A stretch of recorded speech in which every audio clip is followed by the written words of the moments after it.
Coucou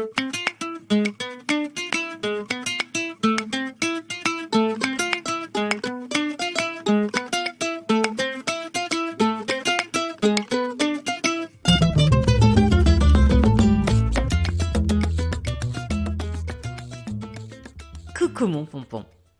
Une plume portée par le vent, un banc brun, Tom Hanks, costume beige, les pieds en dedans dans des baskets boueuses sur un socle brun. La plume le choisit, il est celui qui la voit.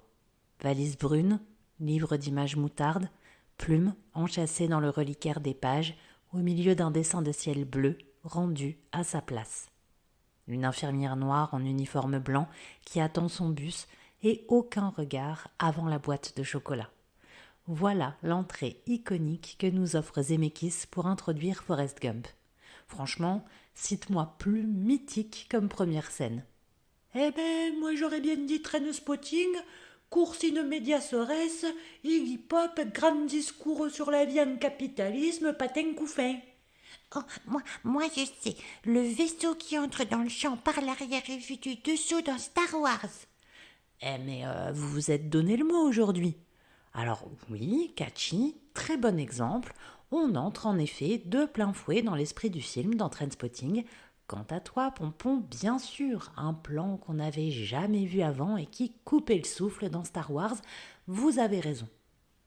Ceci dit, là où j'admire encore plus Zemeckis, c'est que tout le film est là. Tout.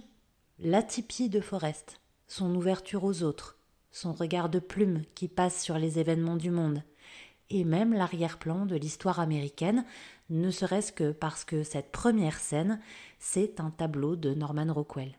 Tout y est, les couleurs passées, à l'exception d'une ou deux saturations, les personnages perdus dans le décor citadin et la solitude au milieu du monde. C'est un chef-d'œuvre. Note aussi, d'ici plus Pompex, que, alors que ça ne me viendrait jamais à l'idée de le citer comme un réal préféré, ça fait quand même 2 fois que Robert Zemeckis se retrouve dans ce podcast. La première, c'était pour Retour vers le futur. Ajoute à ça le fait qu'il a également commis l'incroyable Roger Rabbit qui a bercé mon enfance, le monsieur pèse sacrément lourd dans ma culture ciné finalement. Forrest Gump est sorti en 1994 et à l'époque, on en avait beaucoup parlé pour quelque chose de complètement banal aujourd'hui mais qui, en son temps, était une prouesse technique. L'incrustation de Tom Hanks dans des images d'archives. En gros, on découvrait comme une nouveauté ce que les propagandes de tout poil utilisaient depuis déjà un bon bout de temps, naïfs que nous étions. J'avais 14 ans quand c'est sorti. Grosse claque. Je sais pas si ça passerait encore aujourd'hui, je l'ai pas revu depuis très longtemps. Cependant, je n'aime pas beaucoup ce que certains en ont fait. Une moquerie de l'élocution de Forrest ? Si, beaucoup. Un jugement sur Jenny, trop souvent. Une injonction à se dépasser parfois. À mes yeux, il n'y a rien de tout ça dans le film. C'est même exactement le contraire. Et ce qui m'intéressera surtout ici, c'est le rôle du récit qui se joue sur le banc. Parce que justement, c'est la première fois que les clés de sa propre histoire sont rendues à celui qui passe de personnage passif à narrateur actif.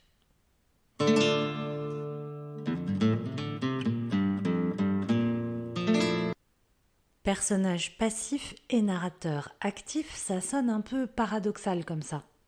Mais revenons déjà sur ce parcours de plume que Forrest s'apprête à raconter. Ce symbole ouvre et conclut le film puisqu'on la retrouve voletant à la fin. C'est ainsi qu'on peut voir la vie de Forrest Gump. Un être léger qui se laisse porter par la vie sans y opposer de résistance, semble-t-il. On me dit de courir, je cours, ce qui me permet d'obtenir une bourse d'études. On me dit de suivre les ordres à la lettre, impec, je serai le soldat parfait. On me montre comment me servir d'une raquette, me voilà champion de ping-pong.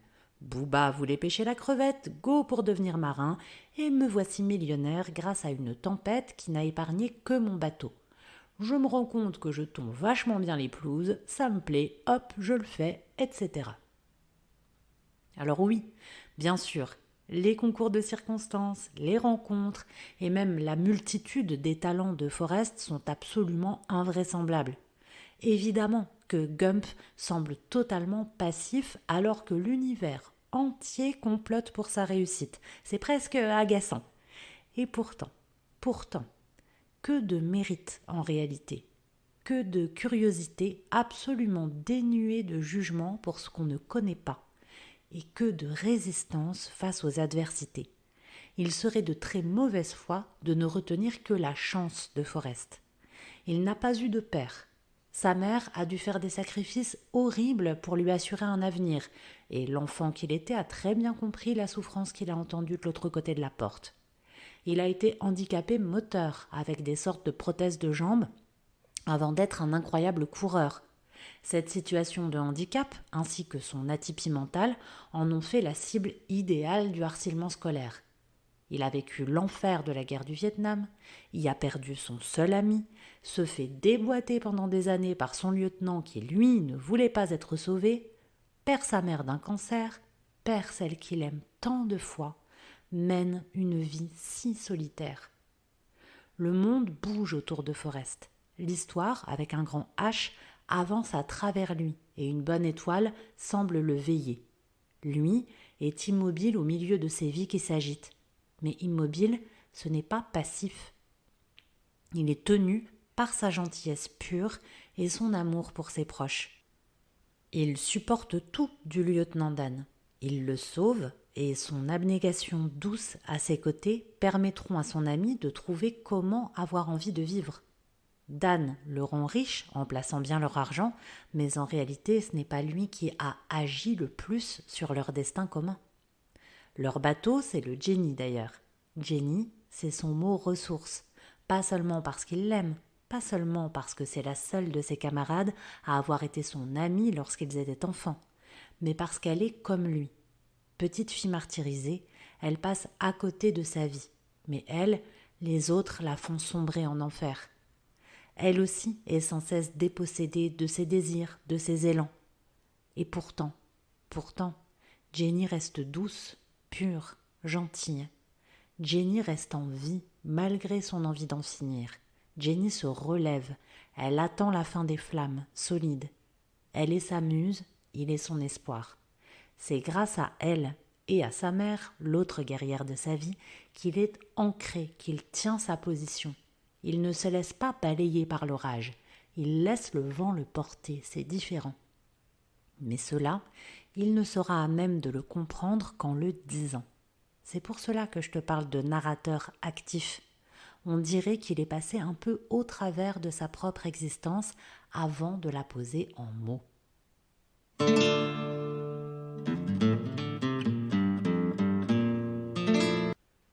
Jenny, comme Forrest, sont des outils aux yeux de beaucoup. D'ailleurs, Gump, c'est d'abord quelqu'un qui s'exprime avec les mots des autres. Maman disait est probablement ce qui annonce le plus de citations dans le film. Mais il restitue aussi les ironies du lieutenant Dan ou encore l'obsession crevettière de son alter ego Booba. Ce qui lui fait d'abord penser au proverbe de sa mère, la vie c'est comme une boîte de chocolat, on ne sait jamais sur quoi on va tomber, c'est une boîte de chocolat. Il cite de manière très littérale, au premier degré. Tes chaussures peuvent te mener partout.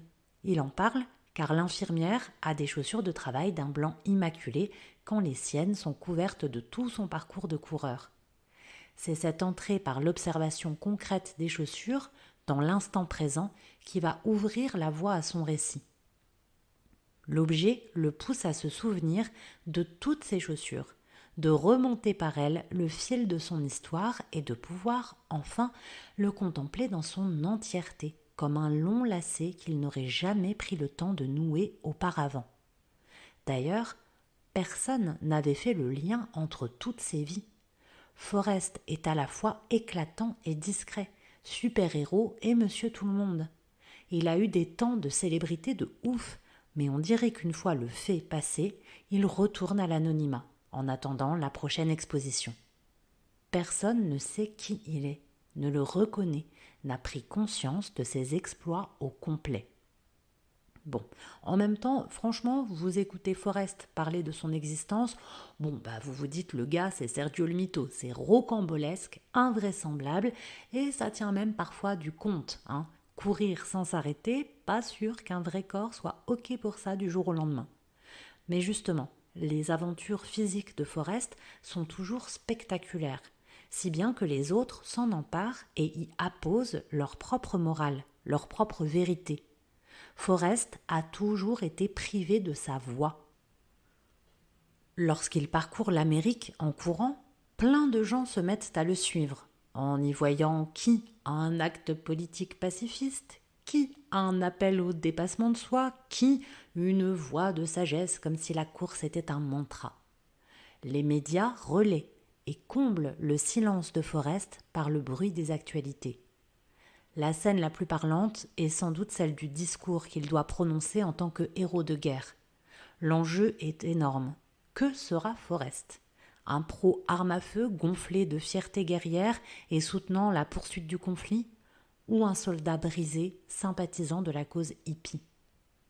On le saura jamais, puisque son micro se coupe alors qu'il commence à parler. Mais il y a fort à parier qu'il aurait été dans la mesure, ce que chacun aurait encore interprété à sa guise. Forrest aime le lieutenant Dan autant qu'il aime Jenny. Il voit les points communs entre eux. Il voit les gens malheureux. Il n'est pas un bienheureux simplet. Il est fait du même bois qu'eux. Mais lui n'a jamais dit son chagrin. Il a seulement continué à vivre. En racontant son histoire sur ce banc, à des étrangers plus ou moins captivés, il remet le puzzle en place. Il exprime sans se plaindre, sans les raviver, ses douleurs, ses doutes, et il prend conscience de ses exploits. La narration revient alors dans le présent. L'attente du bus était inutile, l'adresse est juste à côté de l'arrêt, lui indique l'un de ses interlocuteurs. Encore un aménagement du destin. Ce temps, il en avait besoin pour dérouler sa légende et se connecter à ses ressentis, mesurer le chemin parcouru.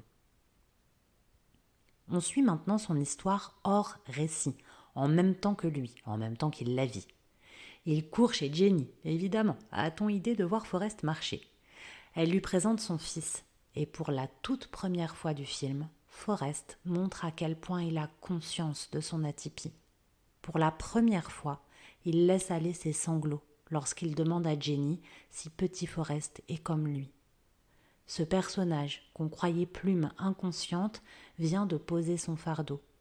Il dépasse cette peur de dire sa différence et il se révèle à lui-même dans ce rôle qu'il ne pensait pas accessible pour lui qui ne vivait que dans les préceptes de sa mère comme un enfant obéissant et courageux. Il est enfin à même d'intégrer les proverbes maternels au lieu de seulement les citer au gré des stimulus concrets. Il en comprend maintenant la portée dans son existence. En se racontant, il a pris conscience de sa capacité à passer de l'autre côté pour devenir un excellent adulte digne d'être le meilleur des pères.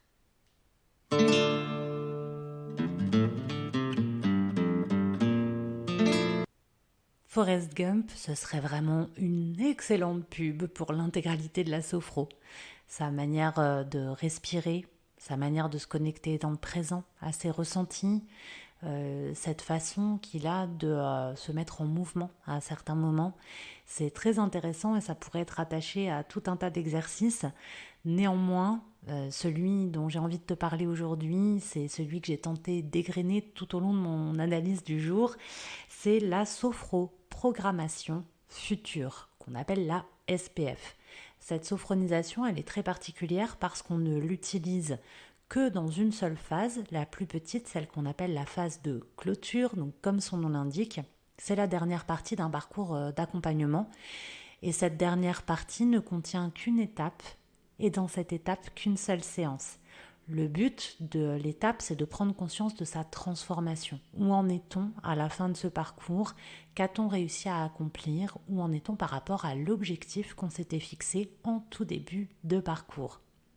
Et ce qui est intéressant, c'est que dans cette sophronisation, en fait, on va venir aider le sophronisé à vraiment s'approprier son parcours, à prendre conscience de toutes ces prises de conscience, justement, de ce qu'il a appris à faire, de ce qu'il a dépassé comme difficulté, en lui proposant de mettre tout ça en mots, d'en faire un récit. Dans la visualisation qu'on va lui proposer, le ou la sophronisée va devoir raconter à quelqu'un dans des années, donc dans le futur, tout ce par quoi il est passé. Les obstacles, les doutes, les difficultés, comment il les a surmontés, comment il en est arrivé là aujourd'hui. Il ou elle, bien évidemment. C'est donc une sophronisation qui appartient au 2e degré, puisque si tu as suivi les épisodes précédents, tu sais que dès lors qu'il y a du futur dans l'affaire, on est au 2e degré. Pourtant, c'est vrai qu'on pourrait être tenté de se dire c'est la dernière des dernières, on l'utilise vraiment juste pour la clôture, etc. Ça pourrait être le dernier degré, en tout cas pour ma pratique de la sophrologie, donc le 4e degré, celui qu'on appelle de totalisation. Ce serait assez cohérent de l'imaginer dans ce cadre-là, d'autant que dans cette technique de totalisation, on vient essayer justement de prendre conscience mais un petit peu de l'ensemble, le passé, le futur, ce qui fonde ses valeurs, etc., etc. Ici, on reste quand même dans une idée juste de projection dans le futur, même si, en réalité, on vient quand même un peu ressasser quelque part ce qui est déjà dans le passé, c'est-à-dire ce qu'on a déjà parcouru comme parcours, mais l'intérêt, c'est quand même bien, premièrement, principalement, de se voir dans des années.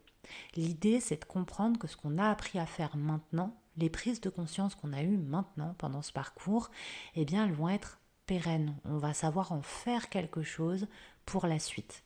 Le 2e point qui est très intéressant, c'est celui dont je t'ai déjà parlé à de nombreuses reprises quand je t'ai évoqué d'autres sophronisations, c'est le pouvoir des mots et de la mise en mots.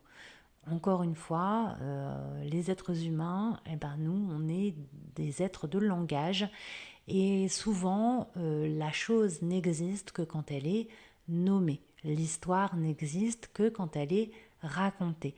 Donc se projeter en train de raconter les choses, ça nous oblige aussi à en faire une très brève analyse pour pouvoir la formuler de manière cohérente, lui donner un sens, faire les liens entre les peurs, les solutions qu'on a trouvées, l'expliquer à quelqu'un, ça nous oblige à le rendre encore plus intelligible pour nous et à faire des connexions qu'on n'avait peut-être pas complètement conscientisées auparavant. Donc évidemment, tu comprends bien que le parcours de Forrest Gump et la construction en fait de la narration dans le film, alors j'ai pas lu le livre donc je ne sais pas si c'était construit de la même manière, j'imagine que oui, mais j'en suis pas certaine. Mais en tout cas, c'est quand même un ressort de toute façon assez classique, même dans la littérature vraiment très classique, ce parcours du discours du personnage qui devient son propre narrateur, et puis tout d'un coup, hop, on a le point de bascule, on reprend le cours de l'histoire, la narration du personnage s'arrête et on entre dans une autre narration, du coup à la 3e personne, si on peut dire, un narrateur externe qui vient prendre le relais et suivre avec nous le parcours du personnage en même temps qu'il le vit. Ça évidemment c'était super pour illustrer cette sophronisation aujourd'hui, puisque tout le discours qu'il fait avant, toute l'histoire qu'il met en mots avant, c'est ce qui va lui permettre enfin de trouver la résolution de cette histoire, d'être capable de surmonter ses peurs, de surmonter ce dernier obstacle que va constituer, même s'il ne le sait pas encore, la rencontre avec son fils. Alors, cette sophronisation, je refais le disclaimer habituel, de toute façon, si tu es atteint d'un trouble de type TDI ou schizophrénie, je te déconseille fortement de pratiquer ce genre d'exercice, en tout cas pas sans encadrement, ça peut être vraiment embêtant, ça peut créer des états de dissociation, etc. Donc c'est évidemment pas ce qu'on souhaite provoquer. Donc si c'est ton cas, passe ton chemin ou écoute-le seulement d'une oreille mais ne la pratique pas, et je te dis dans ces cas-là à la semaine prochaine et prends grand soin de toi. Mais de toute façon, cette sophronisation-là, comme une autre que je t'avais proposée, celle-ci vraiment, elle n'a pas de sens si tu n'as pas fait ton parcours auparavant, puisqu'il s'agit vraiment de prendre conscience de tout ça. Donc je vais, moi, l'animer assez rapidement. Je vais faire ce qu'on appelle une induction, c'est-à-dire le démarrage, l'espèce de relaxation qu'on fait auparavant assez rapidement, hein, sans marquer à ce point, enfin, comme on le ferait à l'accoutumée, les pauses qu'on doit faire. Là, je vais y aller vraiment tranquillement. C'est plus pour donner un exemple d'animation possible de cette sophronisation, programmation future.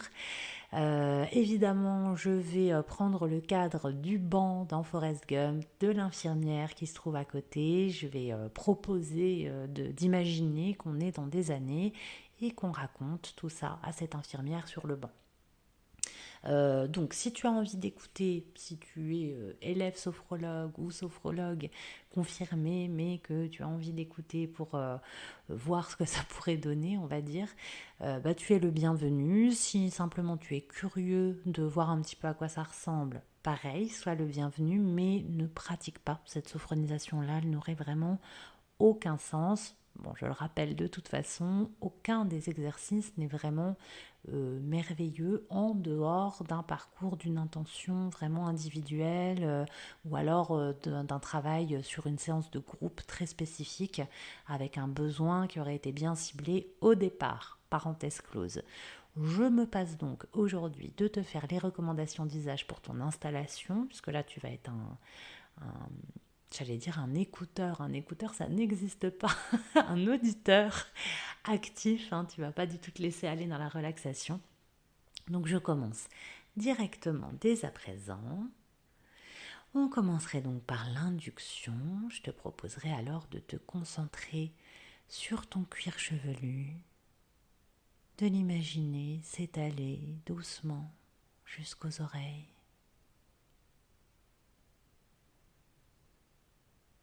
Sens ton front se lisser. Laisse de l'espace entre tes deux sourcils. Laisse tes paupières se reposer. Relâche tes tempes, tes joues. Détends les ailes de ton nez.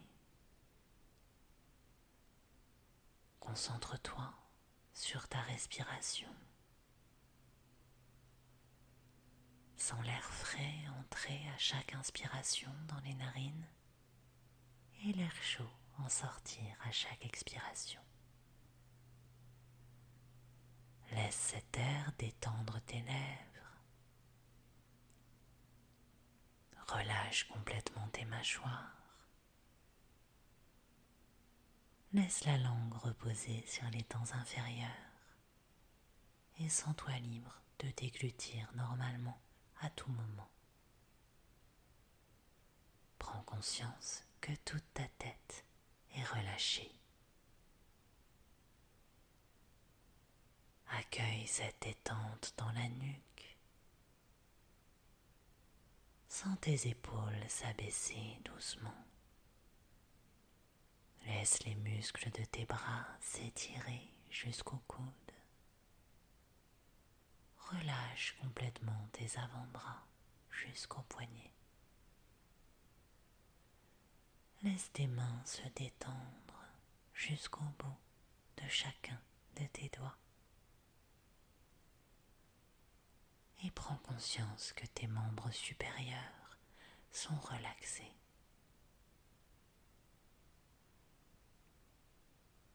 Tente maintenant de créer de l'espace entre tes omoplates.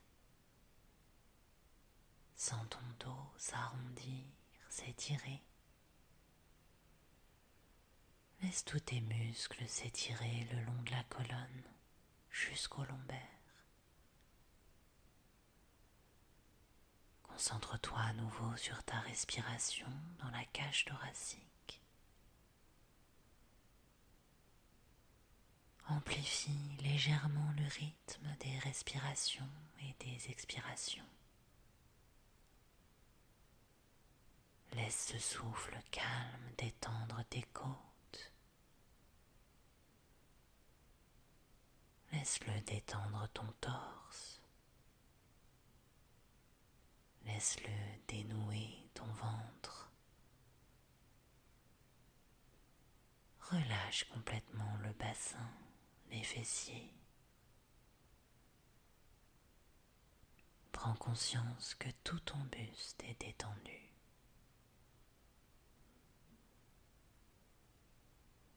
Laisse maintenant cette détente envahir tes cuisses jusqu'aux genoux. Sens tes mollets s'assouplir, se relâcher. Laisse tes jambes s'étirer jusqu'aux chevilles. Et détends tranquillement tes pieds jusqu'au bout de chacun de tes orteils. Prends conscience que tes jambes sont relâchées. Prends conscience que tout ton corps est calme et détendu.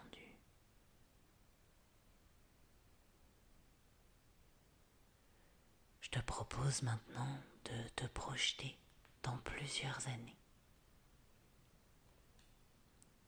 Imagine-toi sur ce banc, assis. Imagine l'infirmière à côté de toi. Prends le temps d'observer la scène. Remarque le ciel bleu, le banc brun, l'uniforme blanc de l'infirmière.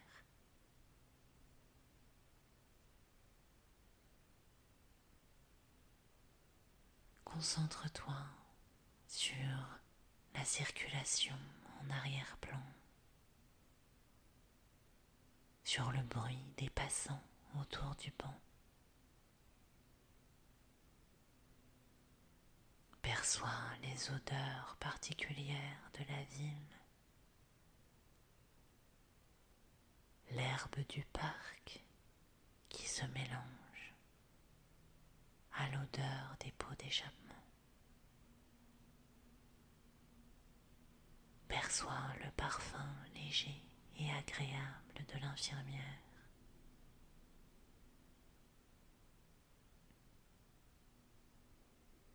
Apprécie l'assise du banc.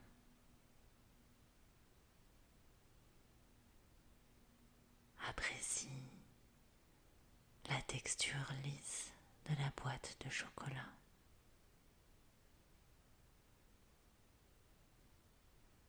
Perçois le goût agréable du chocolat dans la bouche.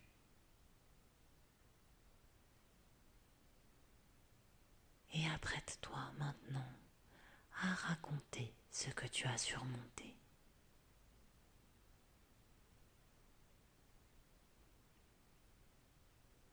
Écoute-toi raconter tes épreuves. Confie à l'infirmière tes inquiétudes.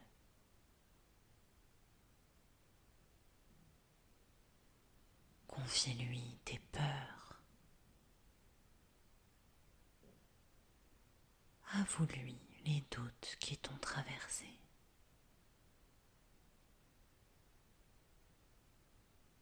Parle-lui de tes incertitudes.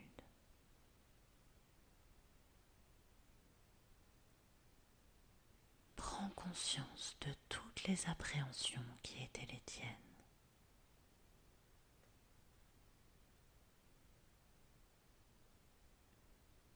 Maintenant, expose-lui ta réussite, ta victoire.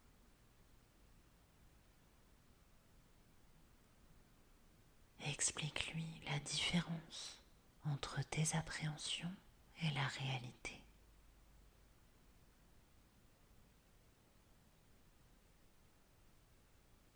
Relate la facilité avec laquelle tu as surmonté cette épreuve.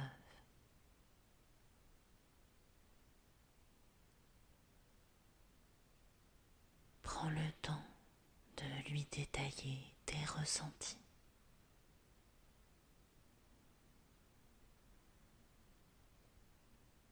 Décris-lui tes émotions.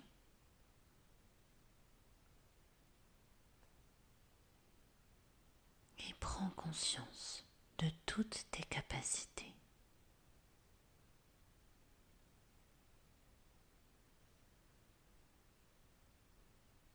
Je te propose maintenant de t'imprégner de la réussite qui est la tienne. Pour cela, à mon signal, et à mon signal seulement, tu inspireras profondément par le nez, tu bloqueras ta respiration et tu penseras fort à toute cette réussite, à tout ton parcours, pour l'imprimer dans ta tête. Et puis tu souffleras doucement par la bouche pour diffuser cette réussite dans tout ton corps. C'est à toi. Inspire profondément par le nez. Bloque ta respiration, pense à ta réussite. Et souffle doucement par la bouche. Diffuse cette réussite partout dans ton corps. Et reprends ta respiration naturelle.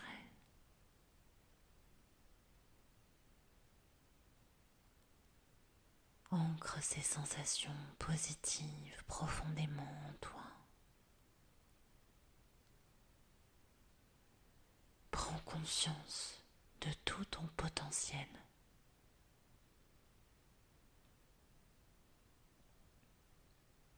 Intègre ces sensations.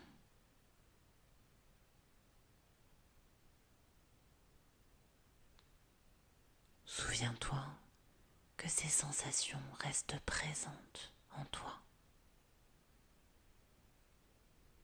Pense à les activer dans ton quotidien.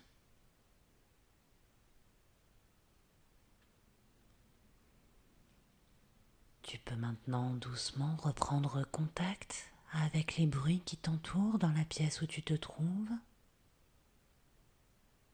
Reprends contact avec les points d'appui de ton corps, les pieds sur le sol, les fessiers sur la chaise, les mains sur les cuisses, le dos contre le dossier. Prends une longue inspiration pour te dynamiser et souffle fort par la bouche. Tu peux remuer doucement les pieds, les mains, la nuque, la tête.